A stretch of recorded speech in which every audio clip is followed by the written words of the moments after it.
भगवान शंकर के शिवलिंग को उठाया,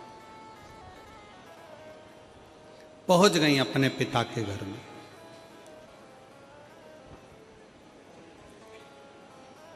और जैसे ही पार्वती मैया पिता के घर में गई, आवाज लगाई, माता के कानों में सूचना पहुंची।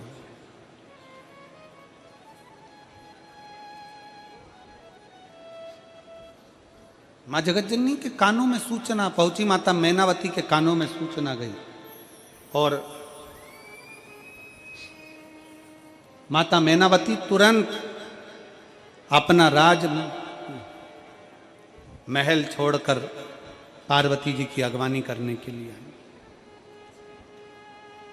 दौड़ कर आई। और जो माता पार्वती जी को देखा तो देखकर माता मैनावती थोड़ी देर स्तुप्त हो गई।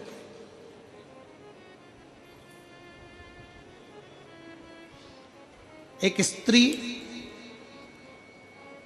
अपने पिता के साथ जाए, एक स्त्री अपने भाई के साथ जाए, एक स्त्री अपने देवर जेठ के साथ जाए और एक स्त्री अपने ससुर, सास, माता, पिता इनके साथ जाए और एक स्त्री अपने पति के साथ जाए।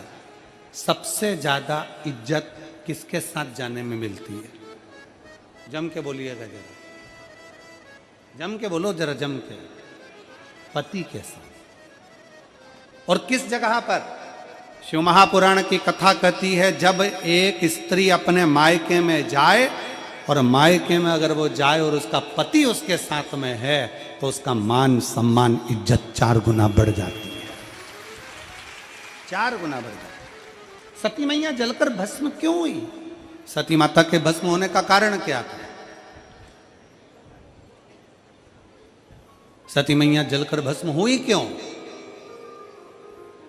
रोका भगवान शंकर ने, नहीं मानी, अकेली चली गई और जाकर देखा तो अपने पति का भी इज्जत, पति का भी कोई सिंहासन नहीं था, उनका भी कोई सम्मान नहीं था, उनका भी कोई स्थान नहीं था। आखिरी में माता सती अपने शरीर को त्याग दी। माता सती अपने शरीर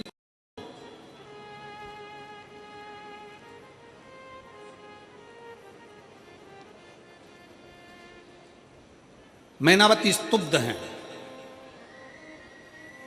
एकदम मैनावती देखकर स्तुब्ध हो गई कि मैंने, पार्वती तो आई पर पार्वती भगवान शंकर को साथ लेकर नहीं है। पहली बार तो पार्वती जी आई हैं मेरे मायके में, अपने पिता के घर में पार्वती जी आई, वो शंकर के बिना आ गई, शिव के बिना आ गई, अकेली आ गई। स्तुब्ध है माता। क्यों? किस लिए? शिव महापुराण की कथा कहती है, भगवान शंकर का चरित्र कहता है, शिव तत्व कहता है, माता पार्वती जी शंकर भगवान को शिवलिंग के रूप में इसलिए लेकर आई थी। माता पार्वती जी ने शंकर जी से कहा था, अगर मैं मेरे मायके जा रही हूं तो मेरी माँ जब मुझे विदा करी थी मुझे बहुत ज्ञान उपदेश दिया था। आज मैं वापिस अगर मायके आई हूं तो मेरी बूढ़ी माँ, मेरी माँ जब मुझे ज्ञान उपदेश देगी तो मेरे जीवन की सफलता मेरे सामने होगी। बुजुर्गों का ज्ञान जब मिलता है तो व्यक्ति उन्नति की सीढ़ी पर चढ़ता चले जाता है। बड़ों का जब ज्ञान मिले तब।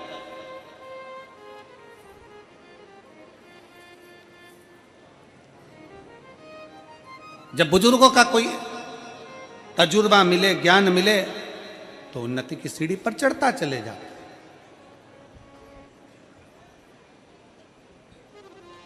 और बहुत विचारणीय बात है, आज के समय में लड़का लड़की का संबंध होता है, आज के समय में विवाह होता है और विवाह होने के बाद वो विवाह अदालत में पहुंच जाता है और तलाक तक नौबत पहुंच जाती है। उसका कारण केवल इतना सा है कि आज के ज़माने में ना लड़के को समझाने वाले हैं ना लड़की को समझाने वाले हैं। अगर लड़की के माँ बाप लड़की को समझाएं, बेटा जिंदगी में दुख तो लिखा रहता है, सबकी किस्मत में तकलीफें लिखी रहती है, माता जानकी को भी बन जाना पड़ गया था, जीवन में दुख लिखा रहता है, थोड़ा सा संघर्ष करोगे तो निश्चित है एक दिन राज सिंहासन पर भी बैठोगे। थोड़ा सा संघर्ष।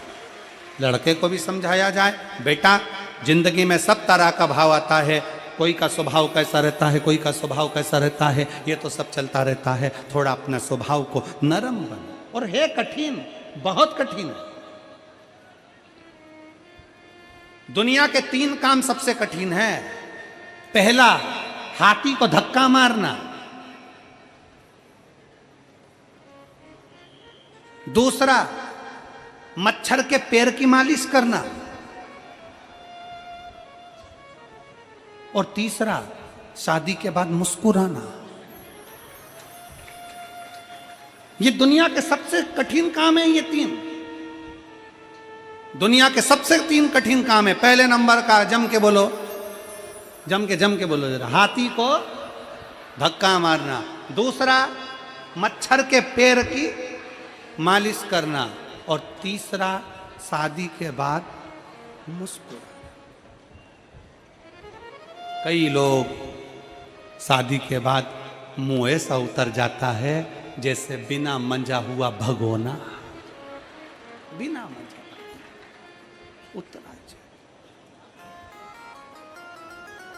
और शिव महापुराण की कथा कहती है, अपने चेहरे की प्रसन्नता मत जाने, कभी मत जाने दे।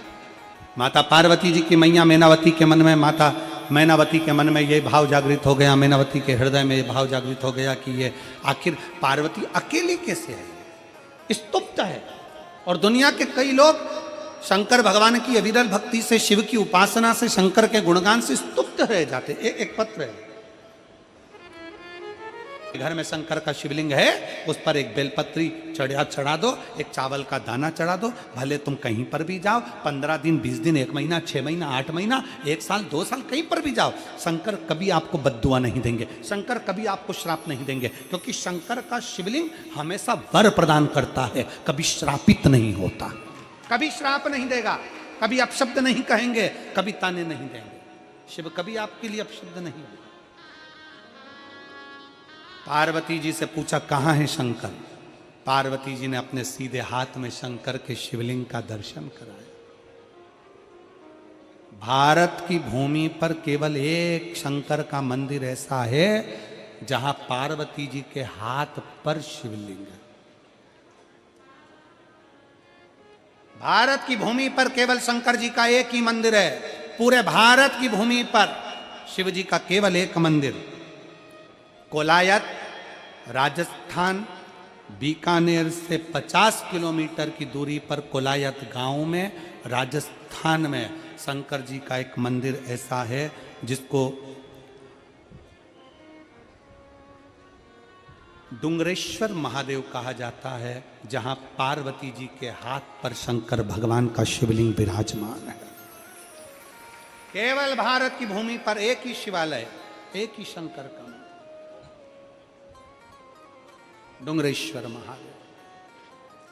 गांव कोलायत, राजस्थान, बीकानेर से 50 किलोमीटर की दूरी पर है वो शंकर का शिवालय, शिव मंदिर, जहां पार्वती जी के हस्त कमल पर शंकर का शिवलिंग विराजित है। शंकर का और हो जैसे ही देखा, हिमालय राज ने प्रणाम किया। प्रणाम। आपकी सरलता है, आपकी सहजता है। हे भोले बाबा, ये आपकी सरलता, आपकी सहजता, जो आप पार्वती जी के हस्त कमल पर विराजमान, ये आपकी दया।